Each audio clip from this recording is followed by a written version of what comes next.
কাহিনীর শুরুতে বিড়ালের মাঝখানে আমাদের একটি ছোট ঘর দেখানো হয়, যেখানে বেন নামে একটি ছেলে তার প্রেমিকার সাথে থাকে। বেন এখানে ট্যুরিস্ট গাইডের কাজ করে। আসলে এটি একটি ছোট শহর যেখানে লোকেরা ঘুরতে আসে এবং বেন তাদের এই পুরো বিড়াল এলাকাটি দেখায়। বেনের প্রেমিকা এখন এখান থেকে শহরে যেতে চায়, কারণ তাকে তার পড়াশোনা শেষ করতে হবে এবং সে বেনকে তার সাথে যাওয়ার জন্য বলে। কিন্তু বেন মানা করে দেয়, কারণ বেনের এখানে থাকতে ভালো লাগে এবং তার কাজও এখানেই। বেন তার প্রেমিকাকে একটি বন্দুক দেয় এবং বলে যে আমাকে কথা দাও, ঘুমানোর আগে তুমি এটি তোমার নিরাপত্তার জন্য বালিশের নিচে রাখবে। সে বলে যে হ্যাঁ, আমি তাই করব, এবং এরপর সে এখান থেকে চলে যায়। তার যাওয়ার পর বেনের তাকে খুব মনে পড়ে। এবার বেনকে পাশের শহরের শেরিফ নিজের কাছে ডাকে এবং বলে যে ম্যাডিক নামে এক অনেক বড় ব্যবসায়ী যে লস অ্যাঞ্জেলেসে থাকে, সে এখানে এসেছে এবং তার একজন ট্যুরিস্ট গাইডের প্রয়োজন। আসলে সে এই মরুভূমিতে মরুভূমি হর্ন ভেড়া শিকার করতে চায়, যা খুঁজে পাওয়া এবং শিকার করা খুব কঠিন। তাই এখন সে বেনকে হায়ার করতে চায়, যার বিনিময়ে সে বেনকে একদিনে $1000 দেবে। বেনের জন্য এটি অনেক বড় অঙ্কের টাকা ছিল, কারণ এত টাকা আজ পর্যন্ত তাকে কেউ দেয়নি। তাই বেন তার সাথে যেতে রাজি হয়ে যায়। এবার তারা বিড়ালের সেই অংশে পৌঁছে যায় যেখানে তাদের শিকার করতে হবে, কিন্তু সূর্য ডুবে গেছে এবং রাত হয়ে গেছে। তারা এক জায়গায় আগুন জ্বালায় যেখানে একে অপরের সাথে কথা বলে। বেন তাকে তার প্রেমিকার কথা বলে যে এখন শহরে চলে গেছে। এরপর তারা দুজনেই শুয়ে পড়ে। পরের দিন সকালে তারা দুজনে শিকারের জন্য বের হয়। পথে এক জায়গায় ম্যাডিক গুলি চালানো শুরু করে দেয়, যা দেখে বেন বুঝতে পারে যে এর শিকার করার কোনো অভিজ্ঞতা নেই। সে জিজ্ঞেস করে যে তোমাকে লাইসেন্স কে দিয়েছে। ম্যাডিক জানায় যে আমার কাছে লাইসেন্স নেই, আমার কাছে অনেক টাকা আছে, তাই আমার লাইসেন্সের কোনো প্রয়োজন নেই। লাইসেন্স ছাড়া বন্দুক দিয়ে এখানে শিকার করা বেআইনি, এবং বেনের কিছু বলার আগেই ম্যাডিক তাকে অনেক টাকা দেয় যাতে বেনের মুখ বন্ধ হয়ে যায়। এরপর তারা দুজনেই একটি পাহাড়ের চূড়ায় যায়, যেখান থেকে বেন দূরবীন দিয়ে শিকার খুঁজছিল। অনেকক্ষণ ধরে কোনো শিকার দেখা যায় না এবং সাথে ম্যাডিক বারবার তাকে বিরক্ত করছিল। তখনই হঠাৎ ম্যাডিক একপাশে গুলি চালিয়ে দেয়, যদিও বেন তাকে গুলি চালাতে বলেনি। তারা দুজনে সেই দিকে যায় এবং দেখে যে সেখানে এই শহরেরই এক বৃদ্ধ লোক, যেখানে খনিজ পদার্থের খোঁজ করত, তার গায়ে গুলি লেগেছে। বেন এই বৃদ্ধ লোকটিকে চিনত এবং এখন বেন তাকে সাহায্য করতে চায়, তাই সে গাড়ির কাছে যায়। অন্যদিকে আমাদের ম্যাডিককে দেখানো হয় যে খুব ভয় পেয়ে যায়। সে বুঝতে পারে যে সে একটি অপরাধ করেছে। ম্যাডিক তার সঙ্গীকে ফোন করে এবং সব কিছু জানায় এবং বলে যে আমি সম্ভবত ফেঁসে গেছি। তার সঙ্গী বলে যে তুমি ওই লোকটিকে বেনের বন্দুক দিয়ে আরও একটি গুলি করে দাও। এরপর ম্যাডিক তাই করে। গুলির শব্দ শুনে বেন ফিরে আসে এবং দেখে যে ওই বৃদ্ধ লোকের শরীরে 2টি গুলি লেগেছে। সে ম্যাডিককে জিজ্ঞেস করে যে তুমি এমন কেন করলে।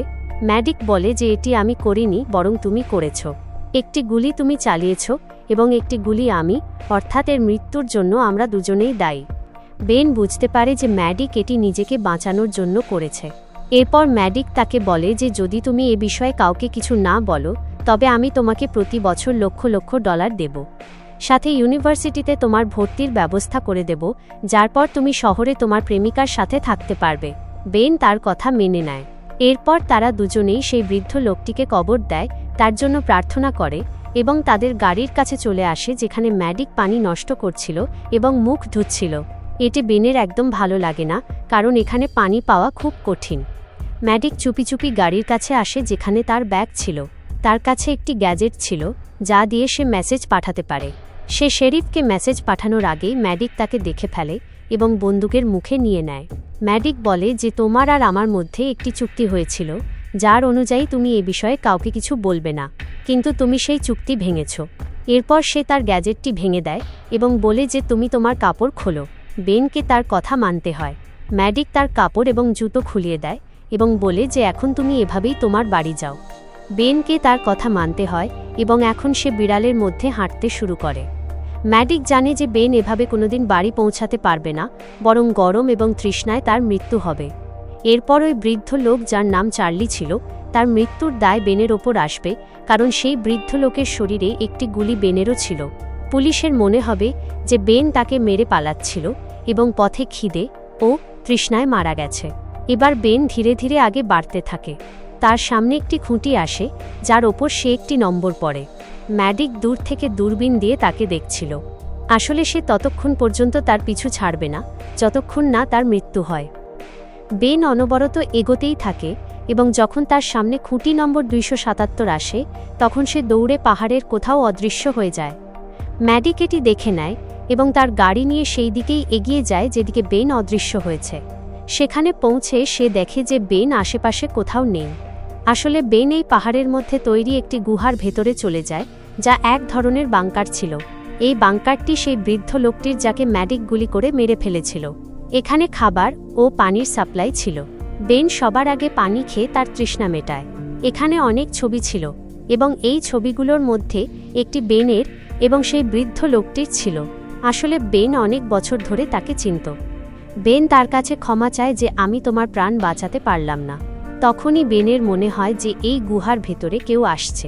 বেন দ্রুত সেখানে থাকা একটি ম্যাপ নিজের কাছে লুকিয়ে ভেতরে চলে যায়। এখন এখানে ম্যাডিক চলে এসেছে। ম্যাডিক জানে যে বেন এখানেই আছে, তাই সে এখানে বোমা লাগিয়ে বাইরে বেরিয়ে যায়। কিছুক্ষণ পর বিস্ফোরণ হয় যাতে পুরো জায়গাটি ধসে পড়ে, কিন্তু বেনের ভাগ্য ভালো ছিল যে সে আগেই বাইরে বেরিয়ে গিয়েছিল। সে এখান থেকে এগোচ্ছিল, তখনই তার সামনে ম্যাডিক চলে আসে। সে বলে যে যদি তুমি তোমার বাড়ি যেতে চাও তবে যাও, কিন্তু এবার যদি তুমি পালানোর বা লুকানোর চেষ্টা করো তবে আমি দূর থেকেই তোমাকে গুলি করে দেব। বেন জানে যে ম্যাডিকের কাছে যে বন্দুক আছে তা অনেক উন্নত এবং সে দূর থেকেই তাকে লক্ষ্যভেদ করতে পারে, তাই বেনকে আরও একবার আগে বাড়তে হয়। এখান থেকে সবচেয়ে কাছের শহর 45 মাইল দূরে। এবার বেনের কাছে যে নকশাটি ছিল যা সে ম্যাডিকের কাছ থেকে লুকিয়ে রেখেছিল, সেই নকশার সাহারায় সে এগোতে থাকে। কিছুক্ষণ পর সে সেই জায়গায় পৌঁছে যায় যেখানে বেন এবং সেই বৃদ্ধ লোকটি যার মৃত্যু হয়েছে বসার জন্য একটি সোফা রেখেছিল। বেন সেই সোফার ফোম বের করে নিজের পায়ে বেঁধে নেয়, কারণ জুতো ছাড়া হাঁটার কারণে তার দুই পা খুব বাজেভাবে জখম হয়ে গিয়েছিল। এই জায়গাটি এমন ছিল যেখানে ম্যাডিক দূর থেকে বেনকে দেখতে পাচ্ছিল না, তাই বেন এই জায়গার সুযোগ নিয়ে আরও একবার ম্যাডিকের চোখের আড়ালে চলে যায়। তার কাছে যে ম্যাপটি ছিল তাতে লেখা ছিল যে এটি গুপ্তধনের ম্যাপ। সেই ম্যাপ অনুসরণ করে সে এক জায়গায় পৌঁছে যায় যেখানে ক্রস চিহ্ন ছিল। সে সেই জায়গাটি খুঁড়ে দেখে সেখানে একটি বক্স আছে, আর যখন সে সেই বক্সটি খোলে তখন তাতে একটি গুলতি, স্লিংশট এবং কিছু মার্বেল থাকে। সে সেগুলো বের করে নিজের কাছে রেখে দেয়। ম্যাপে একটি দ্বিতীয় চিহ্ন ছিল এবং যখন সে সেই দ্বিতীয় চিহ্নে পৌঁছায় তখন সেখানে মাটিতে একটি পানির বোতল পোঁতা ছিল যার ভেতরে পানি ছিল। তার শরীর পুরোপুরি ডিহাইড্রেটেড হয়ে গিয়েছিল, তাই সে দ্রুত বোতলের মুখ খুলে পানি খাওয়ার চেষ্টা করে, কিন্তু তখনই বোতলে গুলি লাগে যা ম্যাডিক চালিয়েছিল। বোতলটি দূরে গিয়ে পড়ে যাতে পুরো পানি নষ্ট হয়ে যায়।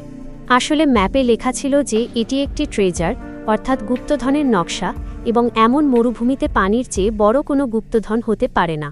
এই কথা হয়তো বেন আগে থেকেই জানত এবং এখন বেনকে আবারও তৃষ্ণার্ত অবস্থায় এগোতে হয়। ওদিকে দূর থেকে আমাদের ম্যাডিককে দেখানো হয় যে ড্রিঙ্ক তৈরি করে খাচ্ছিল। তার নজর পুরোপুরি বেনের ওপর ছিল। কিছুক্ষণ আরও হাঁটার পর বেন সেখানেই পড়ে যায়। এবার ম্যাডিক গাড়ি নিয়ে তার কাছে আসে। সে দেখে যে বেন পুরোপুরি অচেতন হয়ে পড়ে আছে। ম্যাডিক তার আশেপাশে দুবার গুলি চালায় এটি জানার জন্য যে সে বেঁচে আছে নাকি মারা গেছে, কিন্তু বেন একদম নড়াচড়া করে না যাতে সে বুঝতে পারে যে বেনের মৃত্যু হয়েছে। তার উদ্দেশ্য সফল হয়ে যায় এবং এখন সে তার গাড়ি নিয়ে সেখান থেকে চলে যায়, কিন্তু সে জানত না যে বেন তখনও বেঁচে ছিল। তার যাওয়ার পর বেন উঠে সেই দিকে হাঁটতে শুরু করে যেখানে পাহাড়ের ওপরে একটি গুহার ভেতরে সে তার প্রেমিকার সাথে সময় কাটিয়েছিল। সেখানে পানিও থাকার কথা ছিল। আসলে সে পানির তালাশে সেখানে যাচ্ছিল। আর যখন সে পাহাড়ের ওপরে উঠছিল তখন দূর থেকে ম্যাডিক যে তার সঙ্গীর সাথে ফোনে কথা বলছিল সে বেনকে দেখে ফেলে। এবার তার বেনের ওপর রাগ হয় এবং সে বেনের ওপর গুলি চালায়, কিন্তু বেন কোনোভাবে তার গুলি থেকে বেঁচে সেই গুহার ভেতরে পৌঁছে যায় যেখানে পানি থাকার কথা ছিল, কিন্তু সেখানে পানি ছিল না। তাই বেনের খুব রাগ হয়। অন্যদিকে ম্যাডিক বাইরে থেকে চিৎকার করে বলে যে সারেন্ডার করে দাও, তোমাকে আমার হাত থেকে কেউ বাঁচাতে পারবে না। কিন্তু বেন এখন রাত হওয়ার অপেক্ষা করে যাতে রাতে এখান থেকে বের হতে পারে। রাত হয়ে যায় এবং ম্যাডিক তার গাড়ির লাইট সেই গুহার দিকে জ্বালিয়ে রাখে যার ভেতরে বেন ছিল। বেন অন্য রাস্তা দিয়ে বাইরে আসে। সে দেখে যে ম্যাডিক মদ্যপান করছে এবং এই সুযোগে সে গাড়ি থেকে তার জ্যাকেটটি বের করে নেয়, কারণ মরুভূমিতে রাতের বেলা অনেক বেশি ঠান্ডা হয়।